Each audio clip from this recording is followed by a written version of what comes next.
Alright, so my dad's buddy's bringing his Skidoo 600 Sport 2021, so that's why I had to play a little bit of musical sleds. Josh is not coming, so I had to kind of put his towards the back. But yeah, so now that that's done, the day can begin.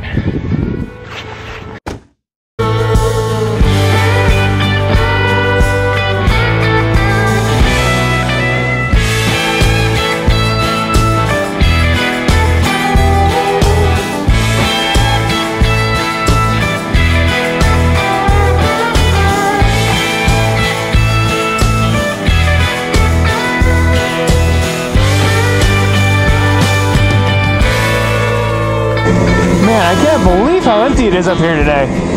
I figured being a holiday weekend, even with Valentine's Day, all the guys would have their girlfriends out here and it'd be kind of like forcing them to ride, but yeah, it's really empty. It is a Sunday, but like I said, it's still pretty empty for a Sunday.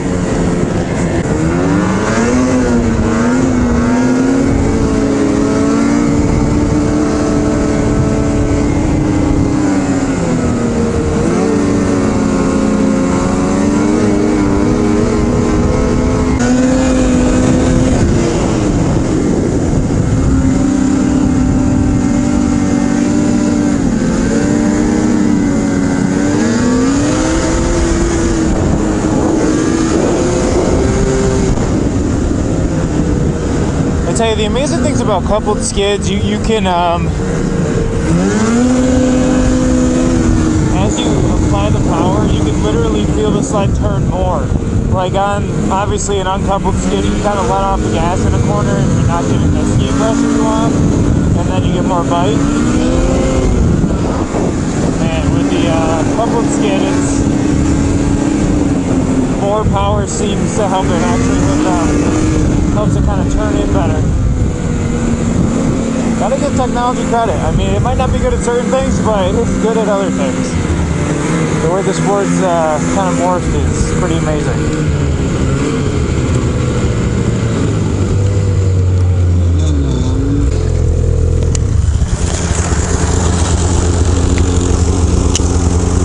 Huh? Looks like Baker's is close. It might just be because it's only 11. Go hit the lake. Huh? Go hit the lake. Let's hit the lake, son.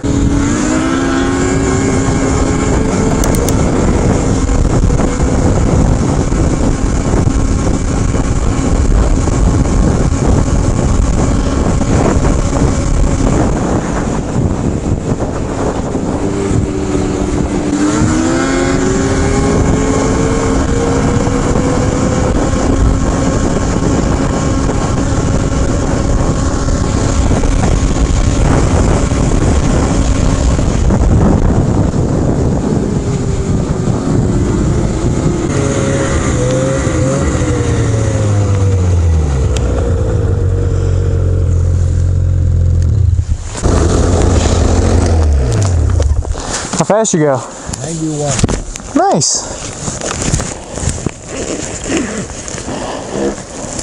Yeah, it wouldn't climb anymore though. So I had 105 on my gauge. Yeah. This says I went 93. Yeah. Wow. Yeah. I'll have to try it on yours later and see what yours actually says. Go try it now if you want. You sure? Yeah, I'm curious. Yeah.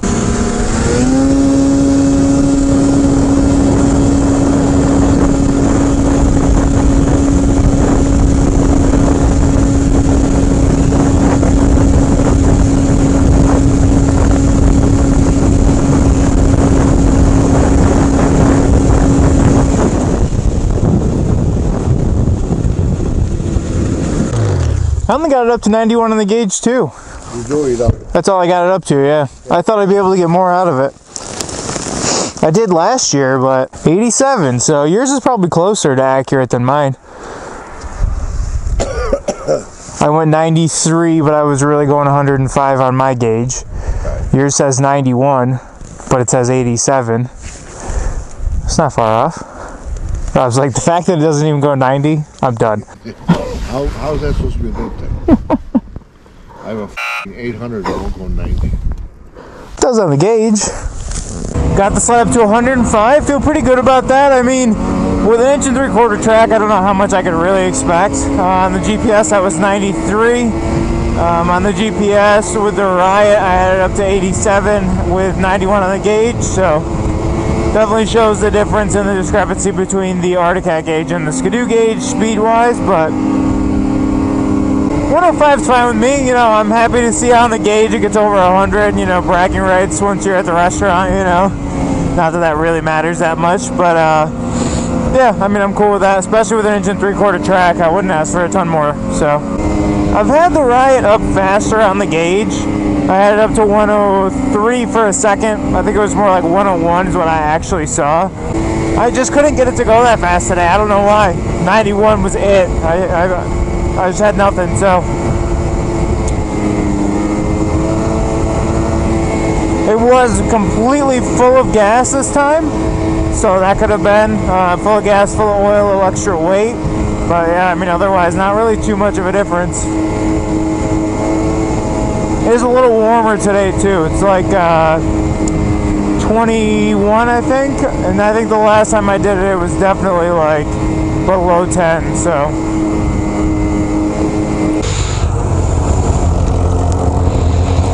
Good? Heck yeah.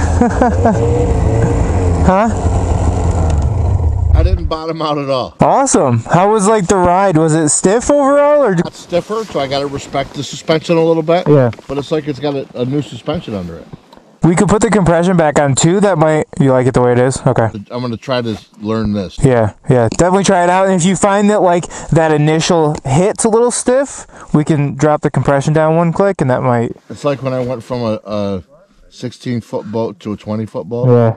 Just game changer. Well, dude, when we went across the lake, I'm like, holy shit, he's using like a quarter of his suspension. Like you were sitting so low. And I was only bottoming out every once in a while. Yeah. Then when you changed it, I bottomed out like 30 times. I'm like, it was broken, you know? Yeah. And then you do it, it's like a brand new suspension. Nice. Good. I mean, I got to respect it a little bit more. Yeah. It's not soft. Yeah. But the nice thing is, though, you'll find, like for me, I found, because I turned mine up a little bit, I was really like tensing up for big hits, and you won't have to do that now, because it won't bottom out and like send you, you know?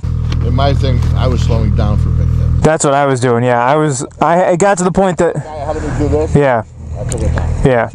That's how sometimes on those shitty days I get way behind. Yeah. Well, good. I'm glad it's working. Yeah, we'll give it a try, right? Nice. Try it, right? Yeah? Oh, Yeah.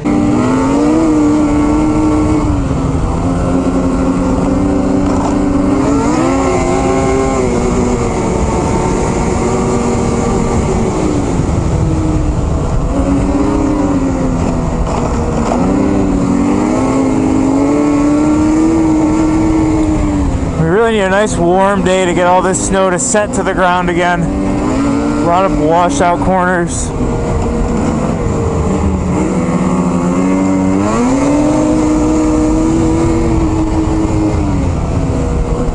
Alright, so I figured I would do a little video going over the full build on my sled, everything I've added, kind of my overall thoughts on everything.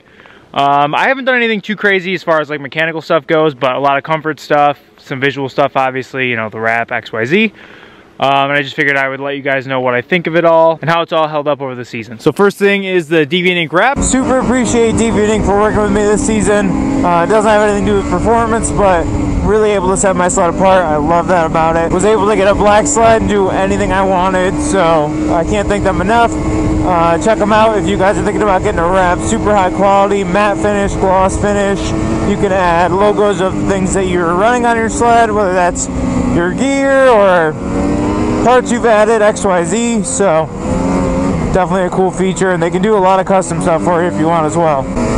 With mine, I put the white hood on it, and then stuck with the red on the rest of the wrap, and definitely made my own look. I have the 1 3/4 Hurricane track holding up pretty nicely, as you guys can see. I was super skeptical on the 175s.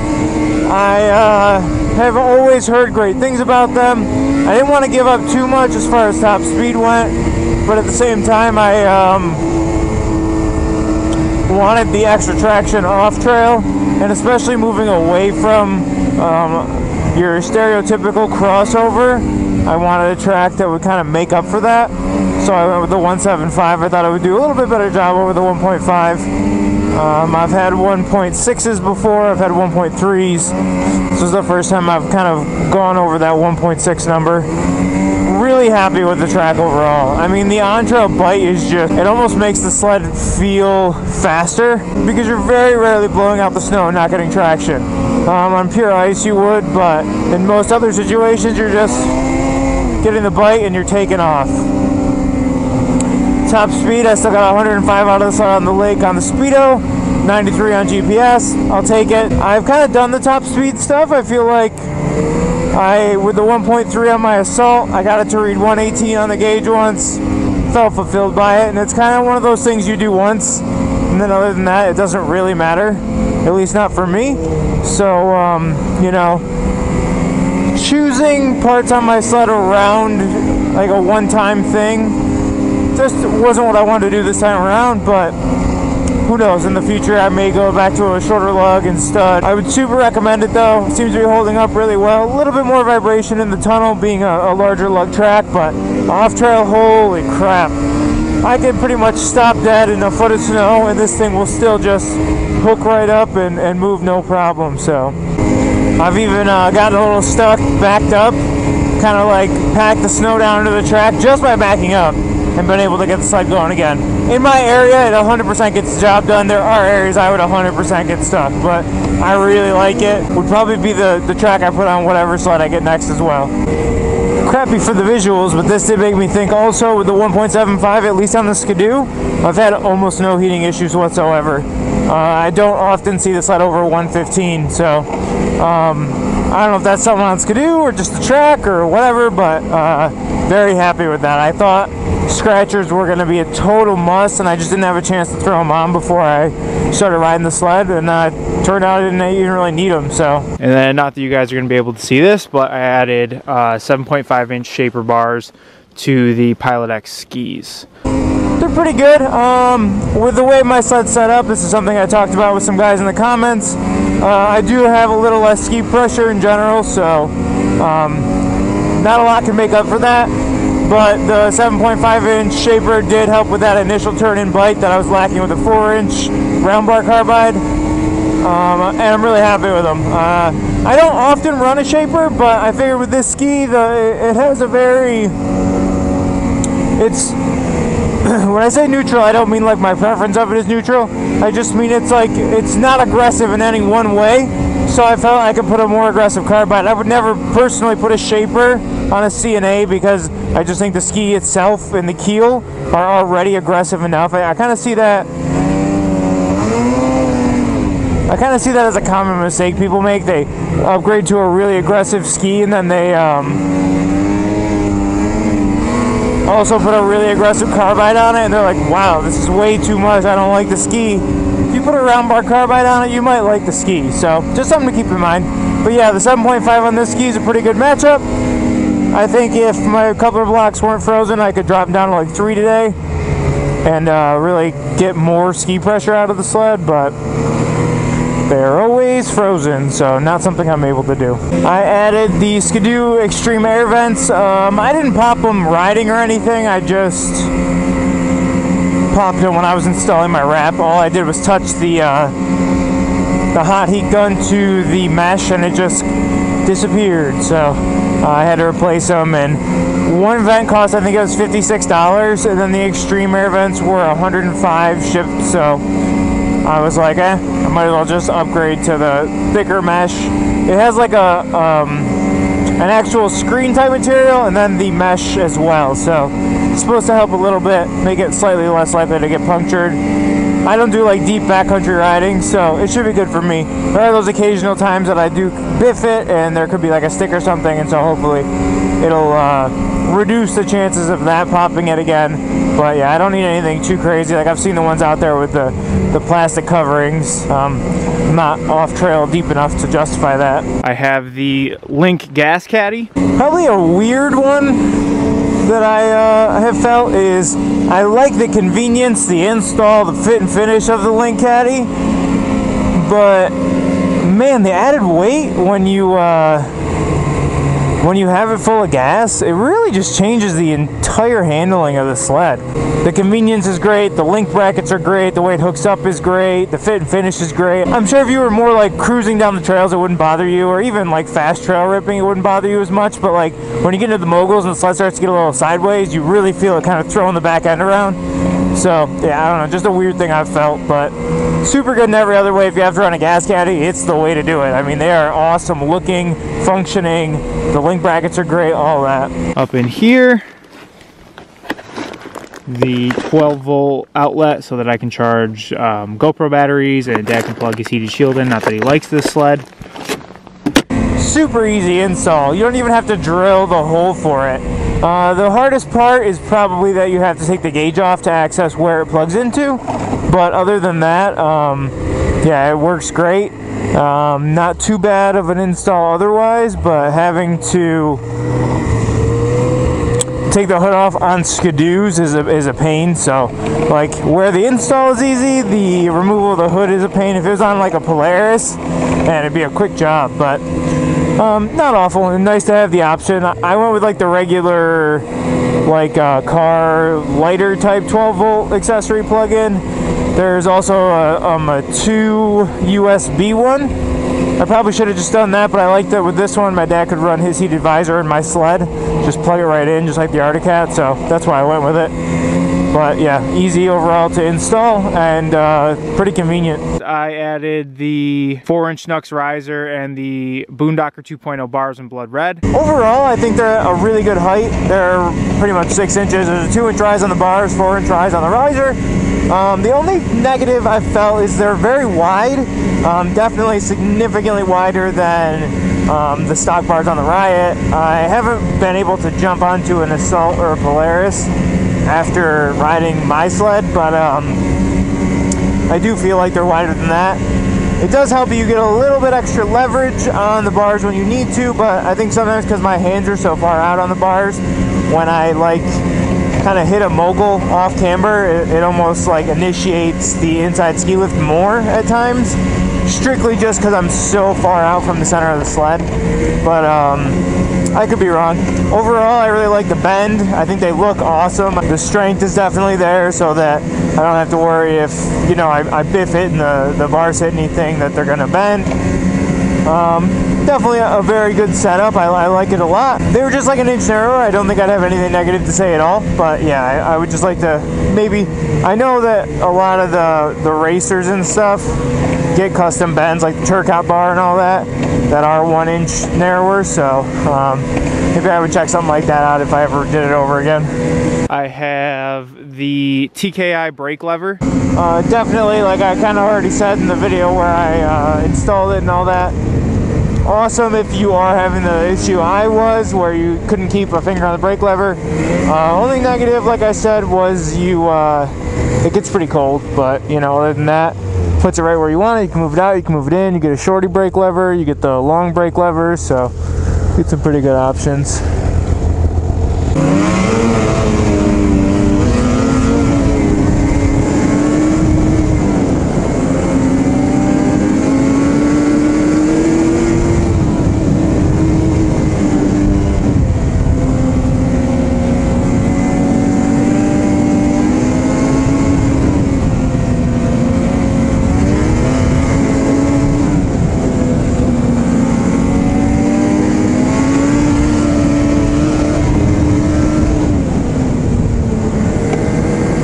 And yeah, that's pretty much everything.